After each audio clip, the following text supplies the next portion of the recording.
자, 오늘 오전에 하나님 말씀 보도록 하겠습니다. 자, 오늘 오전에 하나님 말씀은 오늘 좀 제목이 조금 이제 특이합니다. 특이합니다.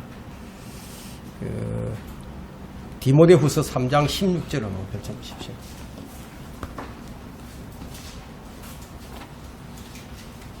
디모데후서 3장 16절.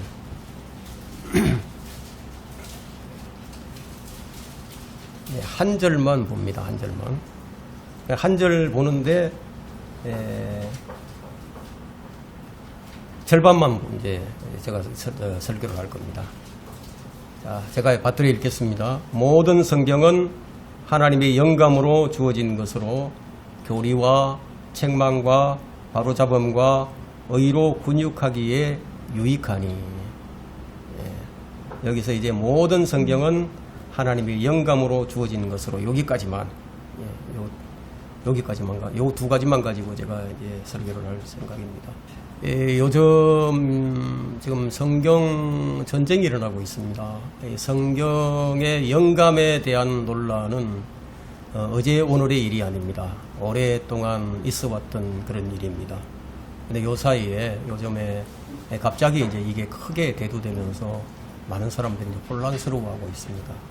몇몇 분들이 또 제게 이런 질문을 또 해오기도 하고, 그래서 이 성경의 영감에 대한 정확한 이해가 좀 필요하겠다, 네, 이런 생각을 하게 되었고, 그래서 오늘 이런 설교를 이제 하게 되었습니다. 우선 이 성경의 영감에 대한 정확한 개념을 이해하기 위해서는 이 성경에 관한 기본적인 지식과 믿음이 필요합니다. 우리가 이제 방금 읽었던 모든 성경은 내가 보고 있는 이 성경이 여기 모든 성경에 포함되는 성경인가? 이것이 중요하죠? 중요합니다. 그리고 하나님의 영감으로 주어진 말씀이 있어요. 하나님의 영감으로 주어진 것인가? 아니면 영감을 받은 것인가? 차이가 있죠? 성경은 영감으로 주어진 것이라고 말하고 있습니다. 그렇다면 영감으로 주어진 것의 의미가 무엇인지 이것이 여러분들이 주목을 해야 됩니다. 이 두 가지. 이제 먼저 제가 이 유튜브에 이제 성경의 영감에 대한 논란이 계속 이제 지속되고 있기 때문에 이제 사람들이 많이 이제 혼란스러워하는 사람들이 이제 생겨났어요. 이 문제를 이제 해소하기 위해서는 이 성경이 영감으로 기록되었다는 이 말의 의미를 정확하게 아는 것이 참 중요합니다. 저는 이 문제를 이제 설명하기 위해서요, 유명한 학자들의 견해를, 그 주장을 저는 여기에 참고하지 않았습니다. 인용하지도 않을 것입니다. 그 말을 인용하지 않더라도 이 성경에서 충분히 우리가 해결할 수 있기 때문이에요. 이 성경이 무엇이라고 말씀하고 있는가, 그것을 통해서 우리가 이 영감에 대한 이 논란을 잠재울 수가 있습니다. 성경은 성경으로 비교해서 말을 하는 것이 가장 확실하고 정확합니다. 그래서 제가 첫 번째로 우리가 살펴볼 것은 성경에 대한 올바른 믿음이에요. 성경은 살아있는 하나님 말씀이죠. 여기에 대해서 문제를 제기하는 사람은 아무도 없습니다. 말씀이 살아있다는 것은 능력이 있다는 것이죠. 생명이 있다, 능력이 있다는 거예요. 그래서 혼과 영, 그리고 관절과 골수를 찔러가르고 사람의 마음, 또 생각, 의도, 이런 것들을 판별하는 능력이 있다고 말씀하고 있습니다. 그리고 베드로전서 1장 23절에 가서 보게 되면은 너희가 거듭난 것은 썩어질 씨로 된 것이 아니라 살아있고 영원히 가는 하나님의 말씀으로 되었다고 말씀하고 있거든요. 우리 거듭나는 것, 말씀이 다시 태어나게 할 뿐만 아니라 판별하는 능력이 있다는 거예요. 그럼 말씀이 심판도 한다는 거예요. 말씀이 심판한다. 그래서 성경은 절대 진리예요. 모든 문제를 판단하는 최종권입니다. 최종권이에요. 그래서 오류가 절대 있어서는 안 된다는 거예요. 사람들이 인정하지 않더라도 성경은 절대 진리요, 모든 문제를 판단하는 최종 권위가 분명합니다. 이것은 변하지 않아요. 하지만 성경은 인간의 이성과 논리로 이해되는 책이 아니라는 거예요. 그러므로 성경에 대한 바른 믿음이 없이는 사람들이 성경을 펼쳐놓고 읽는다고 하더라도 그 말씀이 그들에게 효과적으로 역사하지 않게 된다는 겁니다. 오직 믿고 받아들이는 사람에게만 효과적으로 역사를 합니다. 그래서 데살로니가 이 교회의 성도들은 이런 믿음을 가진 성도들이었습니다. 말씀이 그들에게는 효과적으로 역사를 했어요. 말씀을 하나님의 말씀으로 믿고 받아들였기 때문이에요. 그래서 성경에 대한 이해는 믿음으로 출발을 해야 됩니다. 두 번째로 살펴볼 것은 하나님께서 성경을 영감으로 기록하시고 섭리로 보존하셨다는 거예요. 성경이 하나님의 말씀이라는 이 말은 하나님께서 그분의 거룩한 사람들에게 하나님의 말씀을 주셔서 기록하게 하셨다는 뜻이에요. 그럼 하나님께서는 그분의 말씀, 그냥 한 글자 한 글자에 그것을 받아 기록하게 하셨는데 이것을 성경의 영감이라고 그러죠. 인스피레이션이라 해요. 근데 모든 성경이 하나님의 영감으로 주어졌다는 사실은 이것은 성경에 어떤 오류가 없다는 것을 입증해 주는 겁니다. 그렇다면 내가 가진 성경은 어떤 성경인가? 여기 모든 성경에 포함되는 성경인가? 참 중요하죠? 그래서 이렇게 해서 기록된 최초의 성경에만 이 영감이 있는 것인가? 그게 아니라는 거예요. 이렇게 기록된 최초의 성경에 영감이 있는 것은 분명하죠. 그 말씀 하나하나가 그대로 보존이 되어서 시대를 거쳐서 필사본들을 통해서 전수되고 번역이 되었기 때문에 지금 현재 우리 손에 들려있는 이 성경 역시 섭리로 보존된 영감으로 주어진 하나님의 말씀이 되는 것이다. 제가 이제 아까 말씀드렸죠. 서두에 말씀드렸는데 영감으로 주어진 것과 영감을 받은 것의 차이가 있다고 얘기했거든요. 나중에 이 부분에 대해서 제가 설명을 할 겁니다. 어떤 차이가 있는지. 자, 그래서 이것이 구원받은 성도가 공통적으로 갖고 있는 평범한 믿음이에요. 이 평범한 믿음은 하나님의 영감으로 주어진 것이라는 사실을 믿는 거예요. 그럼 그 성경을 시대를 통해서 섭리로 보존해 주셨다는 사실을 내가 믿는 거예요. 그리고 현재 우리에게 주어진 성경의 최초의 성경과 같은 권위를 지닌 하나님의 말씀이라는 사실을 믿는 거예요. 그래서 오늘 오늘 이 설교 제목이 뭡니까? 영감의 논란. 최초의 원본, 필사본, 번역본입니다. 오늘 설교 제목이 그래요. 자, 이제 우리가 이렇게 영감으로 기록되고 섭리로 보존된 것을 믿는다면 이제 논리적으로 설명을 할 수 있습니다. 문제는 성경에 대한 올바른 믿음만 있는 것이 아니라 잘못된 믿음도 있다는 것이 문제예요. 성경에 대한 잘못된 믿음을 가진 자들이 두 부류가 있어요. 첫 번째 부류는 자유주의자들입니다. 근데 우리나라의 이 기독교를 사실 망가뜨린 주범이 있다면은 이 자유주의가 있어요. 이 자유주의가 최초에 이제 1970년대에 어디로 들어왔냐면은 감리신학대학으로 들어왔습니다. 독일의 자유주의가 들어와 버린 거예요. 그리고 또 한 부류가 있죠. 또 한 부류가 있는데 이제 은사주의자들이 이 나라를 망쳤죠. 자, 제가 방금 이제 자유주의가 있다고 그랬는데 이 자유주의자들은 성경은 하나님에 관해서 사람들이 쓴 책이다 이렇게 얘기를 합니다. 사람들이 쓴 책이다. 하나님에 관해서 사람들이 기록했다. 그래서 구전으로 내려오던 모세 오경을 이 모세가 나중에 이제 기록을 했다. 그렇게 이제 가르친단 말이에요. 두 번째 부류는 이제 신정통주의자들인데 이들은 성경은 하나님의 말씀을 포함하고 있다 이렇게 얘기를 합니다. 그래서 성경은 하나님의 말씀이 된다.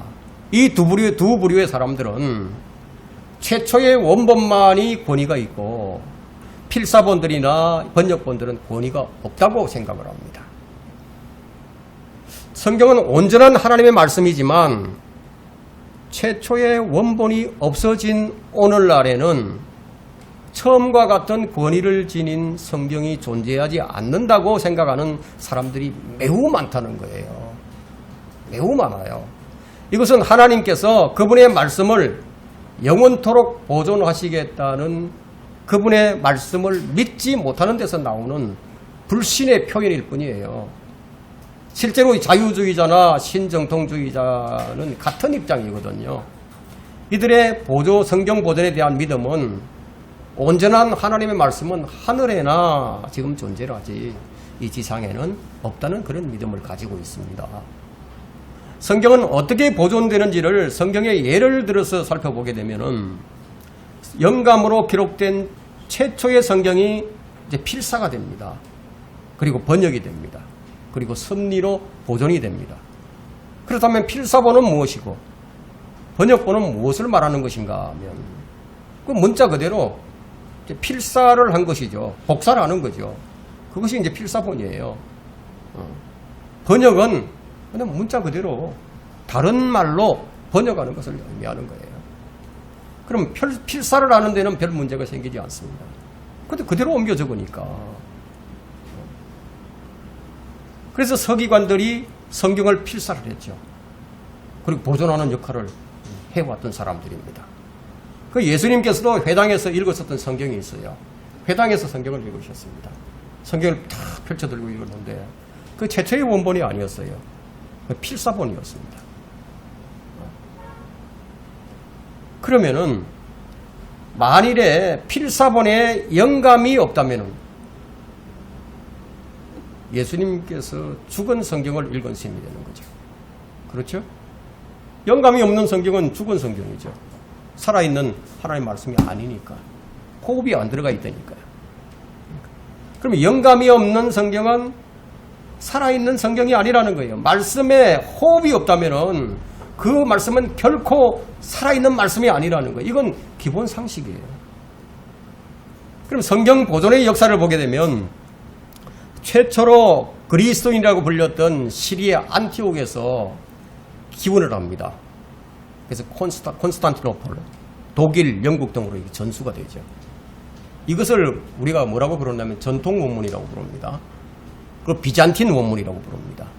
또 다른 말로 다수 원문이라고 이렇게 부릅니다. 그럼 에라스무스가 헬라어 표준 원문을 제일 먼저 시작을 했죠. 그죠? 그래서 1516년, 1535년, 그 다음에 스테파노스가 1550년, 1551년, 베자가 1598년, 그리고 엘지브 형제가 1635년에 표준 원문을 발간해냅니다. 편집되어서 출간이 됐어요. 그럼 영어 성경으로는 제일 먼저 이제 1384년에 위클리프 성경이 나왔어요. 그 이후에 틴테일 성경이 나오죠. 1525년에.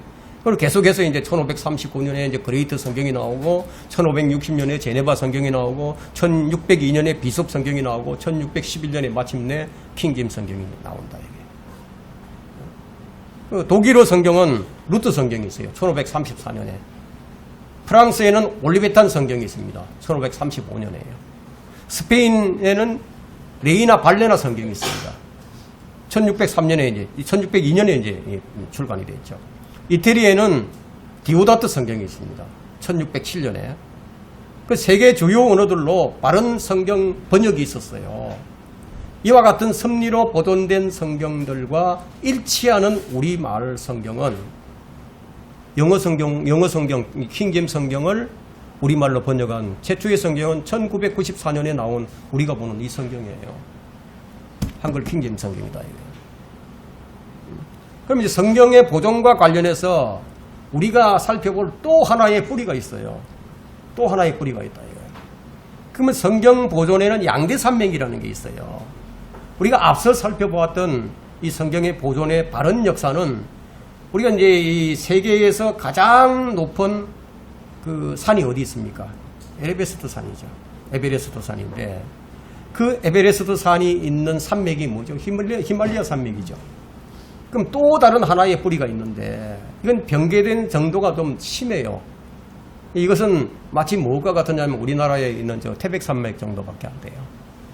비교가 안 되죠. 그죠? 그럼 여러분 같으면 어떤 성경을 신뢰하겠습니까?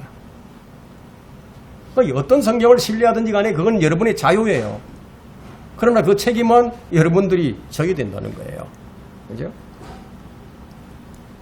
변개된 성경의 뿌리는 어디서 시작이 되었느냐면 세상을 상징하는 이집트 알렉산드리아에서 시작이 됩니다. 거기가 기원이에요. 그 이곳 출신이었던 오리겐이라는 사람이 AD 184년에서 234년인가요? 그렇게 254년인가? 그렇게 살았던 사람인데 이 사람은 예수 그리스도의 신성을 부정한 사람이었습니다. 그리고 예수 그리스도를 아버지 하나님과 동등하게 믿지 않는 에비온파의 일원이었어요. 그러니까 이 사람은 금욕주의자였는데 결혼을 해서는 안 된다 이거예요. 그래서 이 사람은 스스로 자신을 거세했습니다. 자기 거세한 사람이에요. 예수 그리스도의 신성과 권위를 증거하는 말씀들을 변개해버렸다는 얘기예요. 그래서 오리겐이 변개시킨 이 성경에서 이 유세비우스라는 이 사람은 260에서 340년까지 산 사람인데 교부 시대였거든요. 그 당시에는. 그래서 이 콘스탄틴을 추종하는 사람이었는데 이 사람이 알렉산드리아의 오리겐 성경을 50부를 필사를 해봅니다. 그 필사해온 성경 중에 2개가 이제 발견이 되는데 그것이 시내 사본과 바티칸 사본입니다. 이것을 450년에 제롬이 라틴어로 번역을 하죠. 그것이 바로 로마 카톨릭의 확산이 된 거예요. 그리고 1881년에 영국에 2 학자가 있었는데 웨스트코트와 홀트라는 이 2 사람이 시내 사본과 바티칸 사본을 근거로 해서 변개된 헬라어 신학 성경을 편집해서 출간을 해냅니다. 거기에서 나온 성경들이 1884년에 나왔던 개역본 RV라는 성경이에요.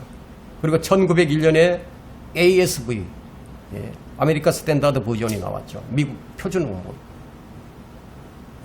그게 이제 번역 출간이 됩니다. 그리고 1898년에 독일의 성경 비평학자가 있었는데 그 네슬이라는 이 학자가 웨스트코트와 홀트에 변개된 그 헬라어 성경을 근거로 해서 일명 네슬판 헬라어 원문을 출간해냅니다.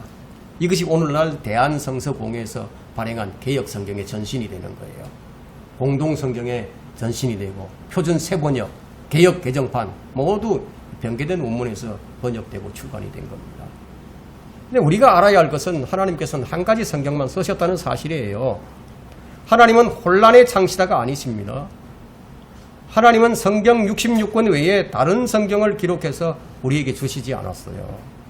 하나님은 한 가지 성경만 쓰시고 그 성경을 섭리로 보존을 해주셨는데 그 성경이 구약 성경으로는 히브리어 마소라 원문, 헬라어로는 신약 성경은 헬라어 표준 원문이에요. 독일어로는 루트 성경, 프랑스 올리브탄 성경, 스페인의 레이나 발레나 성경, 이태리 데오다트 성경, 영어 킹제임스 성경 같은 이 맥을 유지하는 것은 이 섭리로 보존된 거예요. 하나님께서 섭리로 보존시켜 주신 거예요. 그 영어 성경은 1611년에 출간이 되어서 전 세계의 가장 완벽한 성경으로 입증이 되어 왔습니다. 그래서 최고의 성경이라고 얘기할 수 있습니다. 종교개혁과 이 세계 선교는 물론이거니와 영적 부흥을 주도한 성경으로서 이 성경이 영어 킹제임스 성경이 약 800개의 다른 언어로 이제 번역되어서 출간이 된 거예요. 한글 킹제임스 성경은 1994년 영어 킹제임스 성경을 우리말로 번역한 최초의 성경입니다. 이제 영감으로 기록되었다는 말의 의미를 우리가 좀 살펴보겠습니다. 자, 하나님께서는 내가 너희에게 한 말은 영이요 생명이다. 이런 말씀을 우리 주님께서 하셨죠. 요한복음 6장 63절에서. 영감이라는 것은 뭐예요? 하나님의 입김, 호흡과 연관된 말로서 입으로 말한 말씀을 다루는 것임을 우리가 주목을 해야 됩니다.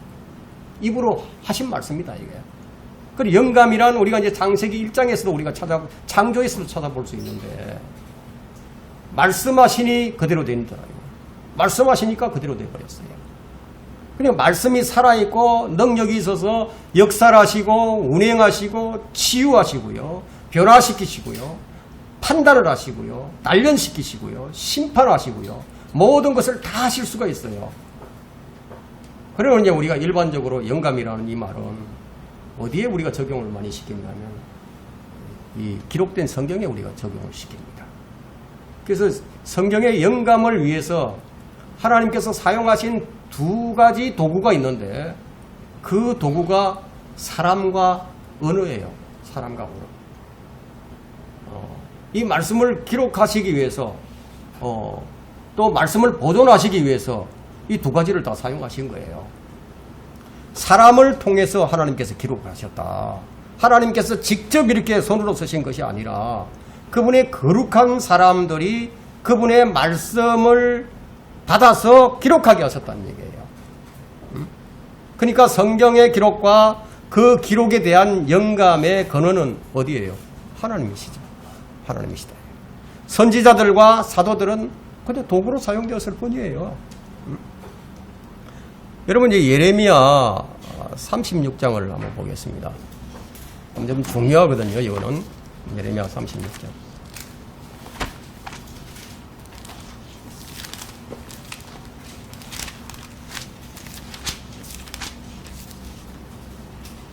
자, 예레미야 36장 1절부터 볼까요? 1절.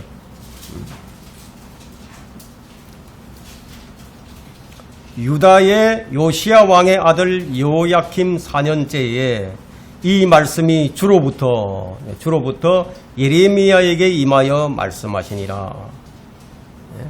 너는 두루마리 책을 취하여 내가 네게 말하던 날부터 즉 요시야의 날들로부터 오늘에 이르기까지 이스라엘과 유다와 모든 민족들에 대하여 내가 네게 말했던 모든 말들을 거기에 기록하라. 기록하라고 했죠. 예. 계속해서 3절 그리하면 유다 집이 내가 그들에게 행하려고 계획하는 모든 재앙을 듣게 되리니 그들이 각자 자기의 악한 길에서 돌이킬 것이요 그리하면 내가 그들의 죄악과 죄를 용서하리라. 예, 계속해서 4절 봅니다. 그때 예레미야가 네리야의 아들 바룩을 부르니 바룩을 불렀어요. 예레미야가 바룩이 예레미야의 입에서 나온 주의 모든 말씀들을 예레미야가 그에게 말한 대로 두루마리 책에 기록하더라.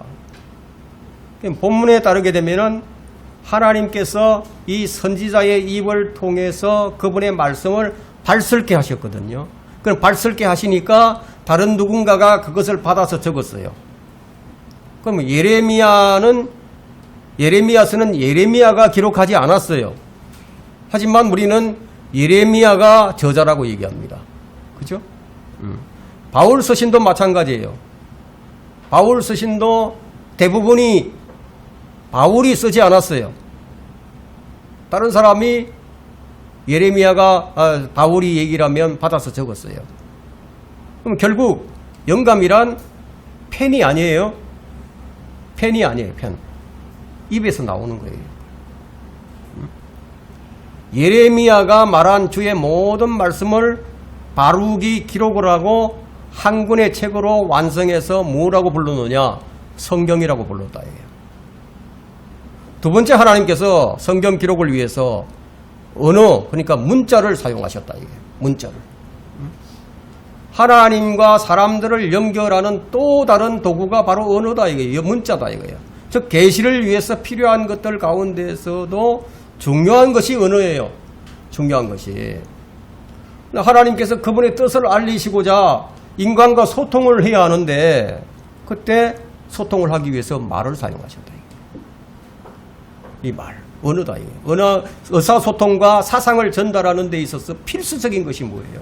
언어잖아요. 언어가 충분한 역할을 하죠. 하나님께서 말해지고 스포큰 하시고 기록되는 말을 택하셔서 하나님의 사람들을 통해서 말을 하게 하시고 기록하게 하셨다는 거예요. 그러면 이 영감이라는 말의 의미는 성령 하나님께서 기록자들의 입을 통해서 한 글자 한 글자 말을 하게 하시고 그것을 기록하게 하셨다는 거예요. 그래서 디모데후서 3장 16절에는 모든 성경은 하나님의 영감으로 주어진 것으로, 영감으로 주어졌다는 것은 사람들이 영감을 받아서 그렇게 기록한 것이 아니라 하나님의 영이 사람들 안에서 역사에서 그 입을 통해서 그분이 말씀을 하셨다는 거예요. 그래서 한 글자 한 글자 말하게 하시고 그것을 받아서 기록하게 하신 것이 바로 오늘날 우리가 성경에 영감이 있다, 이렇게 얘기한다는 거예요. 왜 이렇게 하셨느냐? 개인의 생각을 허락지 않았다는 얘기예요. 개인의 사견이 들어가서는 안 된다. 영감으로 주어진 것은 기록된 하나님의 말씀이지 도구로 사용된 선지자나 사도가 아니다는 거예요. 모든 성경, 우리가 성경 얘기하면 우리가 바이블 이렇게 일반적으로 부르지만 그게 아니죠. 스크립처죠. 그라페. 그러니까 기록된 하나님의 말씀을 우리가 지금 성경이라 이렇게 얘기한다는 거예요. 영감이라는 말의 정확한 의미는 사람을 통해서 하나님께서 말씀하신 거예요. 성경에서 선지자들이나 사도들이 말을 하지만 사실은 그 입을 빌려서 하나님께서 말씀하신 거다. 뭐 이런 부분에 있어서는 사무엘하 23장 2절이나 이사야 1장 2절이나 예레미야 1장 9절, 누가복음 1장 70절 등등에서 다 잘 나타나 있단 말이에요. 그러면 성경의 기록 역시 사람을 통해서 기록을 하셨지만 그 사람의 손을 사용해서 하나님께서 기록하신 것이 된다는 거예요. 그러므로 영감이란 말로 기록된 하나님의 말씀에 우리가 적용을 시켜야 된다는 얘기예요. 영감이다, 이런 거예요. 우리는 보통 우리가 영감이라는 말을 잘 안 쓰잖아요. 성경을 얘기할 때 영감이라는 말을 쓰지. 하나님 말씀하면 살아있는 말씀이다, 생명 있는 말씀이다, 능력 있는 말씀이다, 이렇게 얘기하지 우리가 뭐 하나님 말씀 영감 있는 말씀이다 이런 식으로 안 하잖아요. 그죠? 성경을 얘기할 때 그때 영감이라는 말을 쓰게 된다. 여러분 이렇게 좀 이해를 해 주셨으면 좋겠어요. 우리가 이제 한번 살펴볼 것은요, 말하다, 그리고 말하고 기록하다, 또 기록하다, 뭐 이런 뜻이 있는데, 베드로후서 1장 21절 한번 보세요.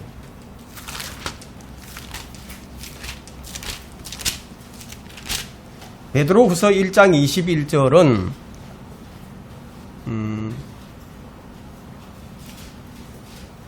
자, 마지막 끝에 보면요, 오직 하나님의 거룩한 사람들이 성령으로 감동을 받아 말한 것이니라, 그냥 말한 것이라고 얘기하고 있죠. 자, 말을 했어요. 그 고린도전서 2장 13절에는 성령께서 가르치시는 말로 하나니 이렇게 기록하고 있거든요. 성령께서 가르치시는 말로 한다. 그리고 영적인 일은 영적으로 비교하여 말한다. 이렇게 말한다고 계속 얘기를 합니다. 그리고 유다서 1장 17절에는 너희는 우리 주 예수 그리스도의 사도들이 이전에 말한 말씀들을 기억하라. 말을 한 그 말씀들을 기억하라고 얘기해요. 그리고 다시 이제 예레미야 36장 4절로 다시 돌아오면요. 4절을 아까 우리가 읽었죠. 이제 기록한다는 말씀이 나오죠. 4장 끝에. 그리고 예레미야 36장 27절 한번 보세요.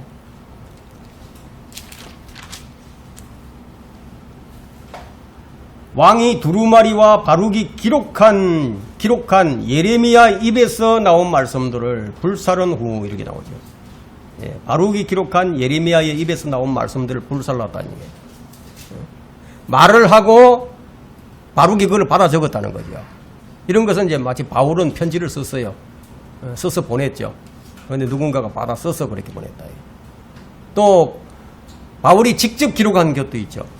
고린도전서 16장 21절에는 바울이 직접 나 바울은 친필로 문안하노라, 큰 글자로 썼노라, 이런 말을 합니다. 그리고 출애굽기 24장 4절에는 모세가 주의 모든 말씀들을 기록하고 이런 말씀도 있습니다. 근데 기록을 했다는 거예요. 예? 말을 한 것을 기록했다. 로마서 16장 22절에는 바울은 편지를 써서 보냈다 이런 말씀도 있고, 또 출애굽기 35장 1절에는 주께서 명령하신 말씀들이 이러하니 이런 말씀들이 있습니다. 그러니까 말하고 기록하다. 그러니까 영감이란 말은 최종적으로 이제 적용을 할 때는 기록된 어디에 결과물에 적용이 된다는 거예요. 그죠? 말하고 기록한 것을 거기에 적용을 시킨다는 거예요. 영감이란 말을. 왜냐하면 성령의 감동을 받은 사람들이 말한 모든 것이 다 기록되지 않았어요. 예수님께서 하신 모든 말씀이 성경에 다 기록되지 않았어요. 예수님께서 하신 말씀을 모든 것을 기록하려면 이 책도 모자랄 겁니다. 이 부분이. 그들이 쓴 것 역시 모두가 다 영감받은 것이 아니에요. 자, 고린도전서 7장 10절에는 혼인에 대해서 이제 바울이 설명을 합니다. 뭐라고 얘기하냐면요. 내가 혼인한 사람들에게 명하노니 명하는 이는 내가 아니라 주시니라. 무슨 말씀이에요? 바울이 말을 하는데 주님께서 하신 말씀이다. 이렇게 얘기하고 있죠. 그리고 12절에 가서 보면은, 고린도전서 7장 12절에 가서 보면은 나머지 사람들에게는 주께서 말씀하시는 것이 아니고 내가 말하노니 이렇게 얘기한다.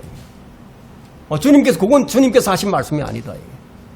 자, 그러나 이 성경, 그들이 성경 기록을 위해서 하나님의 계획에 따라서 말을 했고 그것이 허락되어서 그대로 기록이 되었다면 그것은 기록된 성경이라는 거예요.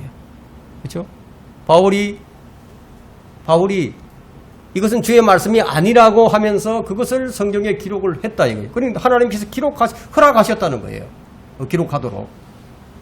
그러니까 즉 성경이라는 말이 기록된 것이라는 뜻이듯이 영감이라는 단어의 적용은 영감의 결과인 하나님의 말씀을 가리키는 거다. 그럼 하나님 말씀이 아니면은 뭐예요? 아닌 거죠. 감동은 우리가 이제 단지 성령의 인도를 받는 것이나 성령 충만한 상태에 있는 것으로도 우리가 설명이 되기 때문에 영감과는 좀 달라요. 영감에도 물론 감동의 이제 요소가 있어야 하지만 우리가 성령으로 인도받고 충만한 것이, 즉 감동받은 것이 모두 다 성경의 기록으로 이어지지 않았다는 겁니다. 그래서 영감은 성경에 우리가 이제 적용되는 말이다. 이렇게 이제 여러분들이 이해를 해 주셨으면 좋겠습니다. 하나님께서 성경 기록자들을 받아서 쓰는 도구로 사용하셨을 뿐만 아니라 기록자들의 개별적인 특성을 사용하셔서 성경을 기록하셨다는 것을 알 수가 있죠. 자, 저 기록자들 모두를 같은 방식으로 같은 것을 말하도록 인도하지 않으셨다는 거예요. 그럼에도 인간의 오류의 가능성을 용납하시지 않았다는 것은 하나님께서 그들의 의의 선택을 주관하셨기 때문이다. 이것을 확인할 수 있는 구절이 있어요. 성경으로 확인해야 됩니다. 베드로전서 1장 10절 한번 보세요.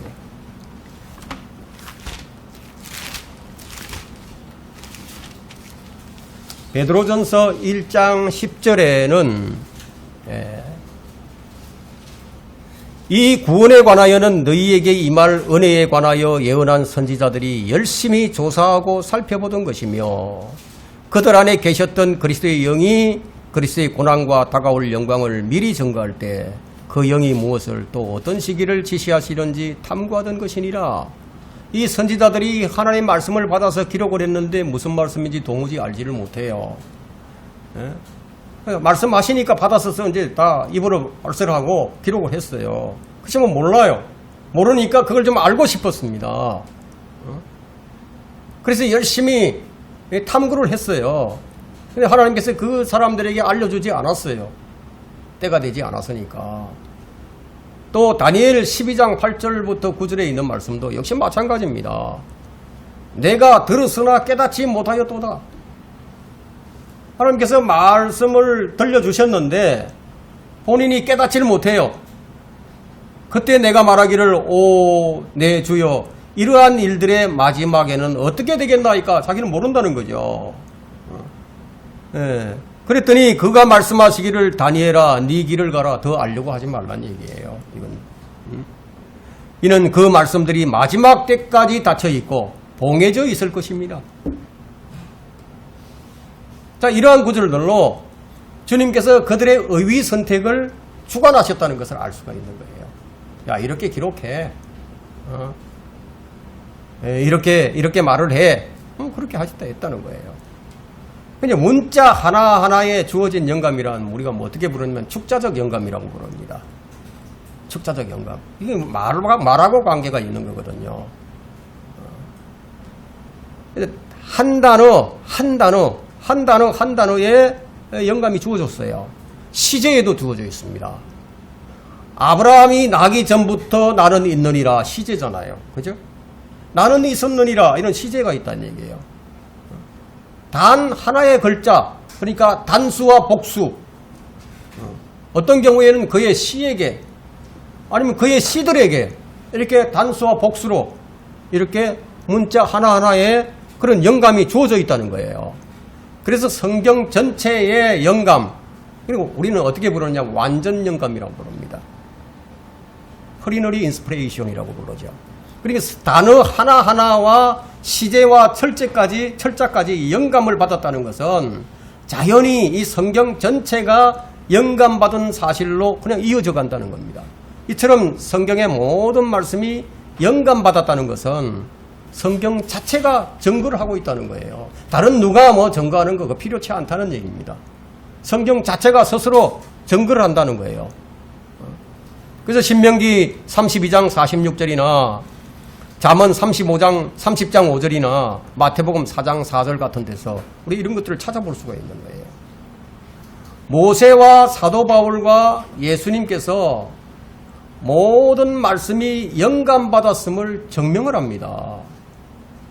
성경 전체가 영감받았다는 말은 성경의 어떤 특정한 부분만을 영감받은 것이 아니라 창세기 1장 1절부터 요한계시록 22장 21절까지 전체가 다 영감받았다. 이렇게 우리가 이해를 하시면 됩니다.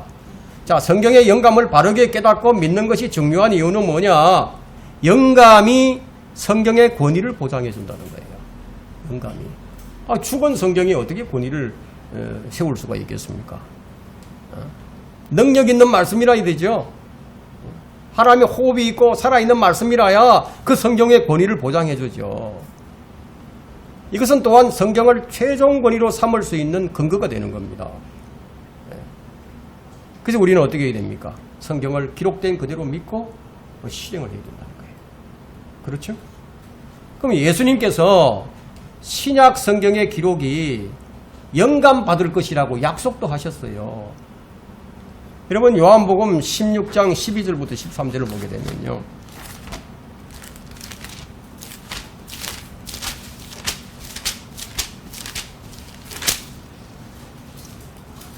자, 요한복음 16장 12절 13절 보게 되면 내가 아직도 너희에게 말할 것들이 많이 있으나 지금은 너희가 그것들을 감당할 수 없느니라. 그러나 진리 영이신 그분이 오시면 너희를 모든 진리로 인도하시리라.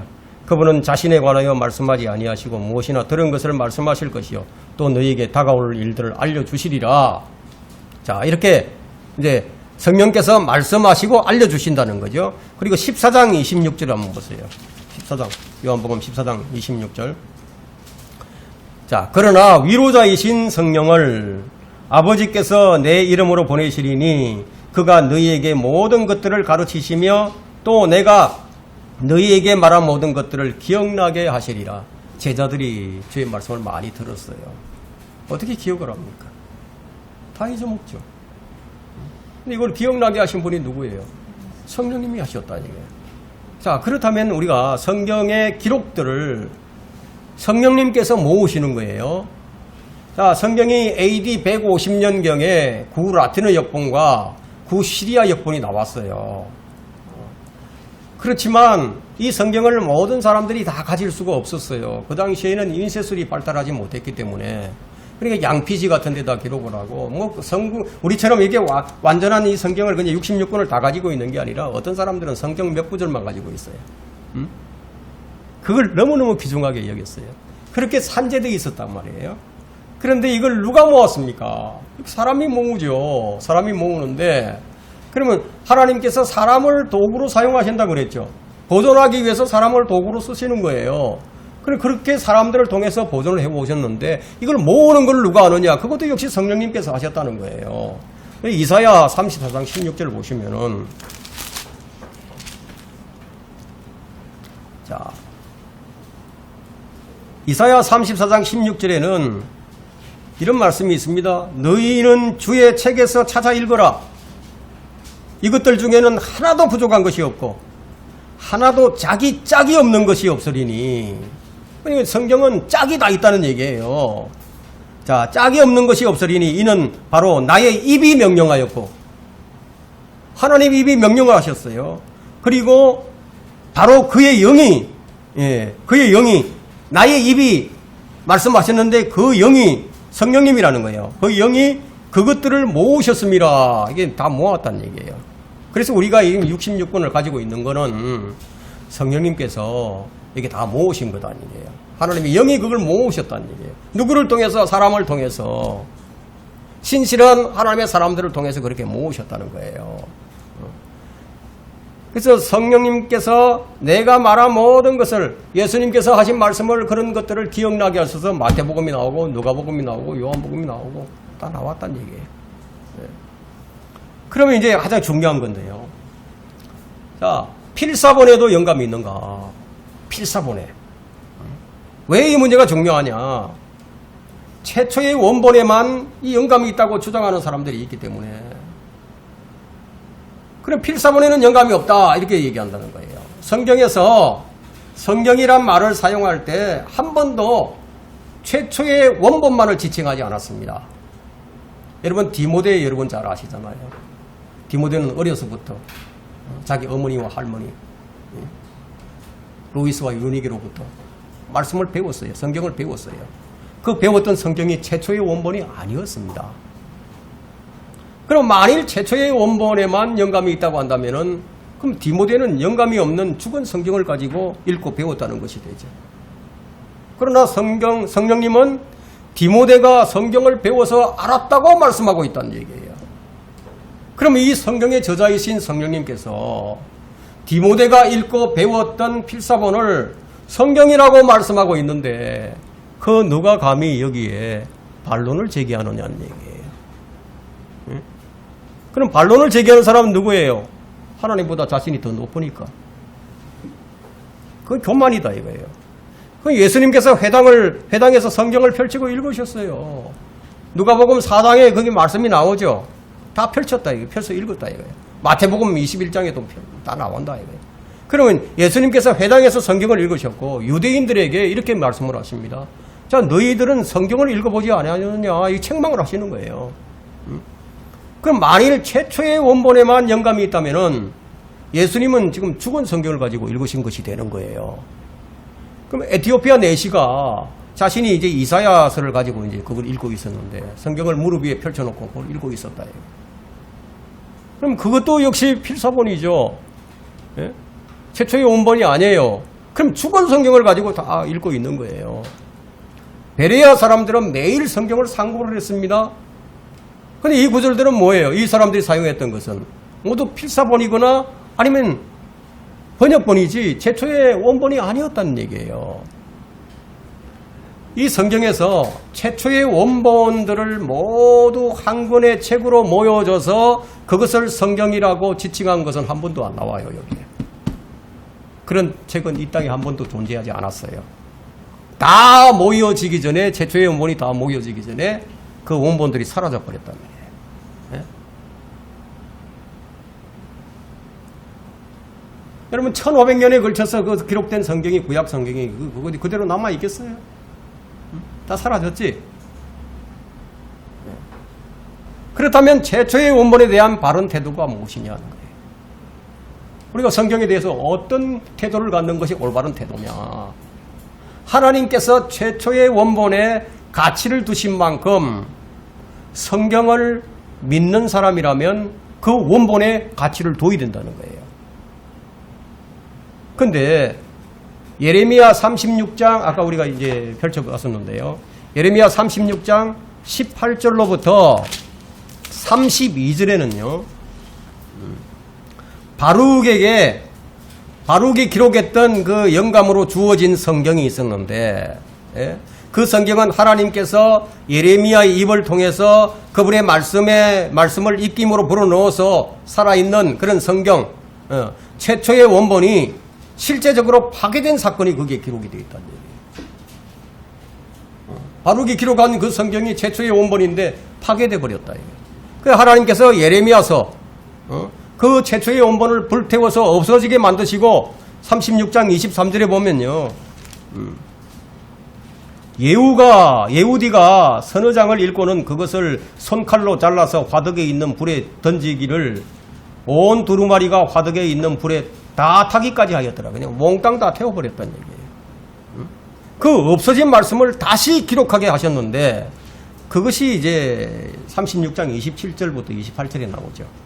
자, 왕이 두루마리와 바룩이 기록한 예레미야의 입에서 나온 말씀들을 불살은 후 주의 말씀이 예레미야에게 임하여 말씀하시니라. 너는 다시 다른 두루마리를 가지고 유다 왕 요야킴이 불살은 처음 두루마리에 있었던 이전의 모든 말들을 거기에 기록하고 다시 기록하라고 얘기하고 있죠.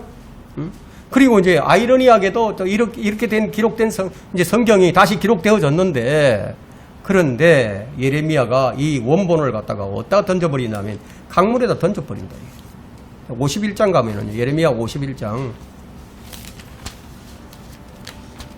59절부터 64절에 이제 그 말씀이 나옵니다.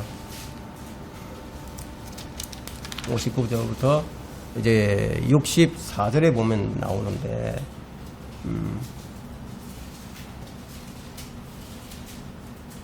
자 63절부터 보겠습니다. 네가 이 책을 읽기를 마치면 책에다 돌을 메어 유프라데스 가운데다 던지고 이렇게 말하고 있죠. 그러니까 그 기록된 성경을 두루마리로 이렇게 돌을 매가지고 유프라데스 강에 던져버리거든. 그럼 없어져 버렸다는 얘기예요. 이런 것을 볼 때 하나님께서는 최초의 원본을 보존하는 데 관심을 크게 기울이지 않으셨다는 것을 알 수 있습니다. 그런데 최초의 원본은 필사되었고 그 말씀들은 지금 보존되어 있습니다. 하나님께서 원본에 대해 가치를 두신 것보다 더 큰 가치와 의미를 두고 원본만을 권위 있는 성경이라고 여기는 것은 비성경적인 것이 입증이 되죠. 원본이 없어졌다는 것은 성경을 보존하시는 하나님께서 필사본으로 권위를 위임하셨다는 그런 의미가 되는 거예요. 원본에서 필사본으로 권위가 이전이 돼버린 거죠. 여러분 생각을 해보세요. 최초의 원본이 그대로 필사가 되었다면 최초의 원본과 똑같은 가치가 있는 거죠. 하나님께서 성경을 주신 목적이 무엇입니까? 아무도 모르게, 아무도 읽어도 아무도 모르도록 그렇게 주셨을까요? 사람들은 그 기록하신 성경을 알게 하시기 위해서 그렇게 주신 것이 아니겠습니까? 그래서 우리 문자로 주신 거죠. 그렇다면 필사되고 또 필사되고 또 필사되어서 널리 전파되어야 하지 않겠습니까? 그렇죠? 자, 이제 두 번째 이제 중요한 것은 번역본에도 영감이 있는가 하는 거예요. 번역본에도. 왜 이 문제가 중요하냐면 번역본에 영감이 없다고 주장하는 사람이 있기 때문이에요. 그러면 번역이 영감을 받을 수 있는가라는 질문에 대답을 한다면 대답은 그럴 수 있다는 얘기예요. 이런 몇 차례 걸쳐서 번역을 사용하셨기 때문에 하나님께서. 여러분 성경에 구약 성경도 번역을 사용하셨어요. 하나님께서 사용하셨다고요. 창세기 42장부터 45장에 보게 되면 요셉이 그의 형제들을 만났어요. 근데 히브리어가 아닌 이집트어를 사용했습니다. 요셉의 형들은 요셉이 자기 동생인 줄 몰랐죠. 그죠? 그래서 요셉과 그의 형제들과의 통역관 사이에 사용된 그 이집트어를 모세는 창세기 42장부터 45장에 분명히 히브리어로 기록을 하고 있습니다. 그렇죠? 만약에 번역한 글에 영감이 없다면은 모세의 기록은 권위 있는 하나님 말씀이라고 얘기할 수가 없게 됩니다. 또 출애굽기 4장부터 14장에는 모세와 파라오의 대결이 있습니다. 대화를 하죠. 그죠? 반복적으로 계속 대화를 합니다. 모세는 무슨 말로 하죠? 이 파라오가 이집트 히브리어를 말 알아듣는 거예요? 못 알아듣잖아요. 그러니까 이집트어로 얘기를 해야 되겠죠. 그죠? 그래서 4장부터 14장에는 이집트어로 계속 얘기를 합니다. 아론이 이제 얘기를 하는 거예요. 그에게 하나님 말씀을 선포했음에도 그 대화를 듣고 있는 그 대화와 말씀들은 모두 뭘로 기록이 되어 있죠? 지금 우리가 보는 히브리어로 기록이 되어 있다. 말은 이집트어로 했는데 기록은 히브리어로 되어 있다는 얘기예요.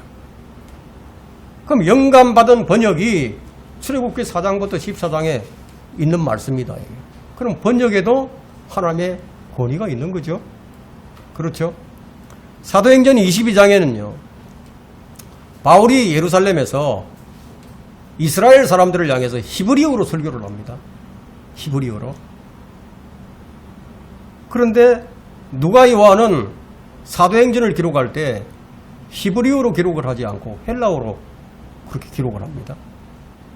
그럼 사도행전 22장에는 히브리어에서 헬라어로 번역된 영감받은 말씀이 기록되어 있다는 거예요. 그렇죠? 그러니까 이건 뭐 번역본에도 영감이 있니 없니 뭐 이렇게 왈가왈부를 할 게 아니다. 성경으로 보면 아니까. 그러면 최초의 원본을 그대로 보존하고 있는 필사본이나 번역본은 최초의 원본과 동일하게 권위가 있는 성경이라는 겁니다. 그러나 이러한 사실 때문에 한 나라의 언어로 성경을 번역하는 사람이나 번역본이 영감을 받았다고 주장할 수 있는 것은 아니라는 겁니다. 왜냐하면 하나님께서 성경을 기록하시기 위해서 영감을 주셨고 성경 기록은 이미 오래전에 AD 97년에 완료가 되어버렸다는 얘기예요. 완성이 됐어요. 하나님께서 더 이상 이제 영감으로 성경을 더 기록하지 않으세요. 일부 영감의 의미와 섭리로 보존된 성경의 의미를 잘 모르는 사람들은 지금 이 시대의 세계 공통어가 영어이기 때문에 1611년에 출간된 영어 킹제임스 성경에 하나님께서 또다시 영감을 불어넣어서 그 기록자들에게 영감을 불어넣어서 그보다도 원본의 최초에 없는 것보다도 더 훨씬 풍성한 것들을 기록해 주셨다 이렇게 말하는 사람들이 있다 이거야. 그러면 그걸 어디에 근거를 두고 있느냐 하면 예레미야 선지자를 통해서 기록하신 최초의 원본이 불살라진 후에 다시 하나님께서 더 풍성한 기록들을 주신 것이 있었기 때문에 그런 사례가 있었기 때문에 그래서 필사자들에게나 번역자들에게 영감을 주셔서 말씀을 더 추가해 주셨다 이렇게 주장한다는 거예요. 그러나 이것은 사실이 아닙니다. 우리에게 주신 66권의 성경이 완성된 이후에 또 다른 성경을 주시지 않는다는 거예요. 여러분 한번 확인해 볼까요? 제가 퀴즈를 하나 냅니다. 시간이 조금 더 이제 많이 걸릴 것 같은데요. 그래도 제가 진행을 하겠습니다. 하나님의 말씀이 누구에게 맡겨졌습니까? 하나님의 말씀이 유대인에게 맡겨졌죠? 구원은 누구에게서 나옵니까? 유대인이죠? 그래서 로마서 3장에 보면은 이방인보다 유대인들이 나은 것들이 더 훨씬 좋은 것들이 많은데 그 중에서 딱 한 가지 꼬집어서 얘기한 것이 그들에게 말씀이 맡겨졌다는 얘기예요. 그러면 성경의 기록자들 모두가 다 누구예요? 유대인이죠. 그죠? 자, 하나님께서 그렇게 약속을 하셨다 이거예요. 구원도 유대인에게서 나오지 유대인이 아닌 사람은 그건 안 된다 이거예요. 그죠? 예수님이 어디서 나왔습니까? 유대인에게서 나왔다 이거예요. 그러면 성경이 기록이 되고 난 다음에 이 모든 기록이 성경 66권이 유대인에게 맡겨졌는데, 그런데 또다시 그러면 하나님께서 이 영감을 번역자들에게 줘가지고 이걸 기록하게 했다, 번역을 하게 했다, 이런다면은 그럼 하나님께서 이게 자기가 스스로 말씀을 어기는 거 아닙니까? 그렇잖아요. 유대인에게 다 맡겼는데 말씀 기록을, 그 이방인들인 그 54명의 그 학자들은 전부 이방인들인데 이방인들에게 다시 영감을 주셨나요? 만일 그것이 사실이라면은 하나님께서요. 잠깐만요.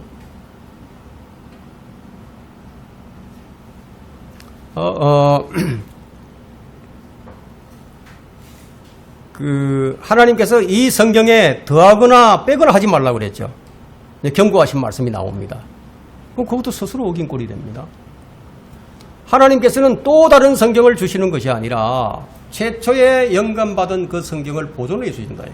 그래서 시편 12편 6절과 7절에는 그분께서 보존하시겠다고, 영원토록 보존하시겠다고 그런 언약을 주셨다는 거예요. 주께서 이 말씀들을 간수하시리니 주께서 이 세대로부터 영원토록 그것들을 보존하시리다. 마태복음 5장 18절에는 하늘과 땅이 없어지기 전에는 율법의 1.1획도 없어지지 아니하리라. 그럼 마가복음 13장 31절에는 하늘과 땅은 없어져도 내 말들은 결코 없어지지 아니하리라. 그 영감이라는 것은 영감받은 성경을 필사하는 사람들에게 또는 번역하는 사람에게 영감이라는 말을 사용하는 것이 아니라, 필사자들과 번역자들은 성령님께서 인도하시고 이끄신다는 거예요. 이끄신다는 거죠. 그래서 처음에 영감받은 그 성경을 그대로 필사를 하고 번역할 수 있었던 거예요. 그 필사본들과 번역본들이 영감받은 성경을 그대로 그렇게 기록을 했기 때문에 그 필사본과 번역본 역시 영감받은 처음에 그 성경과 똑같은 권위를 지니고 있다는 거예요. 똑같은 권위를 지녔다. 자, 이것은 하나님의 섭리로 보존된 필사본이에요. 하나님의 섭리로 보존이 됐어요. 그분께서 직접 약속을 하셨습니다. 번역본들, 그것도 역시 마찬가지로 영감받은 말씀이라고 기록하고 있기 때문에. 자, 그러므로 하나님께서 보존해 주신 필사본과 번역본은 디모데후서 3장 16절에서 말씀하는 모든 성경에 포함이 되는 거죠. 네, 포함이 되는 거다. 예. 그러나 이 영감받은 것과 보존된 것은 좀 구분을 할 줄 알아야 됩니다. 구분해야 된다. 이게. 최초의 원본은 영감을 받았어요. 하나님께서 영감을 받은 것이 아니고 영감을 주셨죠. 받았다고 얘기하는 게 아니라 주셨다. 이게. 영감을 주셨다. 이게. 그럼 올바른 필사본과 번역본이 그대로 보존이 됐다면 역시 영감이 주어져 있다는 거예요. 그래서 모든 성경은 영감으로 주어진 것으로, 누군가가 하나님께서 그 사람에게 다 영감을 주셔가지고 그 사람이 그냥 말을 하니까 그게 영감이 됐다. 이건 아니다. 이거. 영감을 주신 거다. 이거. 자, 영감이라는 것은 하나님께서 백지 상태의 종이를 취하셨어요. 그리고 사람들을 사용하셔서 하나님의 말씀을 기록하신 거예요. 백지 상태. 보존은 하나님께서 이미 기록하신 성경을 취하셔가지고 사람들을 사용하셔서 현재까지 지금 지켜주시고 보존해 주시고 계신다는 거예요. 이 두 과정은 모두 하나님께서 계획을 하시고 또 수행하시고 보존하고 계시는 겁니다. 그러므로 영감받은 성경과 보존된 성경은 똑같이 모든 것을 판단하는 최종 권위가 될 수 있다는 거예요. 생각을 해보세요. 여러분들이 영어 성경이 영어 킹제임 성경을 갖다가 마음 읽고 우리말처럼 읽을 수 있습니까? 그 성경은 영어권에는 최종권이지만 나한테는 최종권이가 아니에요. 내가 모르는데 그걸 읽을 수가 없는데, 술술 읽어 내려갈 수가 없는데, 그죠? 우리에게는 번역본이 있어야 되는 거예요. 그 영어 킹제임 성경이 800개 언어로 번역이 돼서 모든 민족에게 다 전수되지 않습니까? 그죠? 자, 우리가 이제 성경에는 섭리적 보존에 대한 증거들이 참 많이 있습니다. 많이 있는데, 이제 몇 가지만 살펴본다면요. 신명기 4장 2절에는 뭐 그 말씀에 더하지도 말고 빼지도 말라고 그랬고, 또 열왕기하 1장 10절에는 주의 말씀은 하나도 땅에 떨어지지 아니하리라고 말씀하셨고요. 또 시편 12편 6절과 7절에는 주께서 이 말씀들을 간수하시리니 이 세대로부터 영원토록 보존하신다고 말씀하셨고요. 왜 이렇게 하시느냐? 불순물이 들어가서는 안 되기 때문에. 그분이 보존하셔야 된다 이게.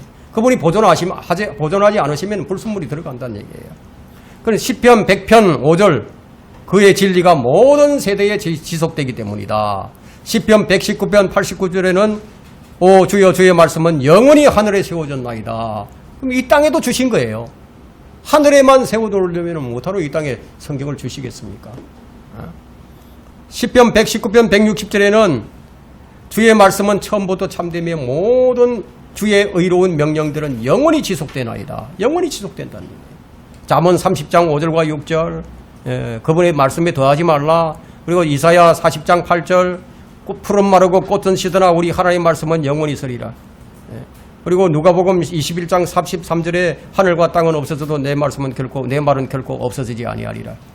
요한복음 10장 35절에는 하나님의 말씀이 임한 그들은 신들이라 불렀다면 성경은 폐기될 수 없다. 폐기될 수 없다 이게. 그리고 베드로전서 1장 25절에는 주의 말씀은 영원토록 남아 있음이라. 이것이 너에게 보내진 복음의 말씀이라. 이렇게 말씀하고 있어요. 그리고 계시록 22장 18절과 19절에는 이는 내가 이 예언의 책의 말씀을 듣는 각 사람에게 증거함이니 누구든지 이 말씀에 더하면 하나님께서 이 책에 기록된 재앙을 그에게 더하실 것이요. 또 누구든지 이 예언의 책에서 말씀들을 삭제하면 하나님께서 생명의 책과 그의 거룩한 도성과 이 책에 기록된 것들에서 그의 부분을 제하여 버리시리라고. 이런 경고의 말씀이 주어져 있습니다. 이제 말씀의 결론을 내리겠습니다. 성경에 대한 많은 논란이 계속되는 이 시대에 정말 무엇보다도 필요한 것은 성경에 대한 바른 믿음입니다. 성경은 하나님께서 이제 보존을 해주시고 또 기록하시고 섭리로 이제 보존을 해주셨는데 성경은 시대를 거치는 동안에도 하나님께서는 섭리적으로 보존해 주신다. 누가 하신 거죠? 그의 영이 그렇게 하신다는 거예요. 누구를 통해서? 사람을 통해서. 현재 우리에게 주어진 우리말로 번역된 번역본이 성경의 최초의 성경과 같은 권위를 지닌 하나님의 말씀이라고 믿는 그런 믿음이 있어야 한다는 거예요. 우리가 그렇게 믿을 수 있는 것은 영감으로 기록된 성경이 하나님의 섭리로 보존되어서 우리 손에 전달되었기 때문입니다. 우리가 꼭 알아야 할 사실은 AD 97년에 기록된 요한계시록을 끝으로 또 다른 성경을 주시지 않는다는 점을 기억하셔야 합니다. 성경이 완성되기 전에는요, 성경의 기록자인 성령께서 예레미야의 불타버리고 없어진 후에도 더 풍성한 말씀들을 주셨어요. 구약의 말씀들을 사도들이 인용할 때는요, 조금 다르게 인용해서 기록을 하셨어요. 그러나 성경이 완성된 이후에는요, 또 다른 성경을 주시지 않는다는 거예요. 그럼 또 다른 성경을 가지고 있는 자들이 누구입니까? 몰몬교들이죠. 그들에게 또 다른 계시를 주셔가지고 이 성경을 주셨는데 성경 외에 그들은 몰몬경을 하나 더 가지고 있지 않습니까? 하나님께서는 이처럼 다른 성경을 주시지 않는다는 거예요. 주님이 이렇게 말씀하십니다. 경고하라. 건들리지 말라. 아무도 너희를 미혹하지 못하도록 하라. 그런데 디도서 1장 11절에는 이 말씀을 오늘날 들어야 할 사람들이 많이 있습니다. 더러운 이익 때문에 가르쳐서는 안 될 것을 가르쳐서 집들을 온통 뒤집어 놓는 그들의 입을 막아야 할 것이라요. 이런 사람들이 오늘날 많이 있다는 얘기예요. 그들이 입을 막아야 된다는 거죠. 신앙생활을 잘 하려면은 영감으로 기록하시고 섭리로 보존하신 이 성경으로 내가 믿고 실행을 해야 됩니다. 현재 어떤 성경에도 최고의 권위를 두고 있지 못하다면 자신의 무지함과 믿음 없음을 고백해야 됩니다. 그리고 하나님께 바른 인도를 해달라고 구해야 된다는 거예요. 우리의 신앙이 하나님께 인정받을 수 있는 길은 무엇이에요? 우리의 신앙이 하나님께 인정받을 수 있는 길은 내가 들고 있는 이 성경과 내 신앙이 일치해야 된다는 얘기예요. 여기 벗어나서는 안 된다는 거예요. 여러분은 이제 성경에 대한 올바른 믿음을 가지고 어떤 경우에도 흔들리지 않는 견고한 그런 믿음의 소유자가 다 되시기를 바랍니다. 네, 말씀을 마칩니다.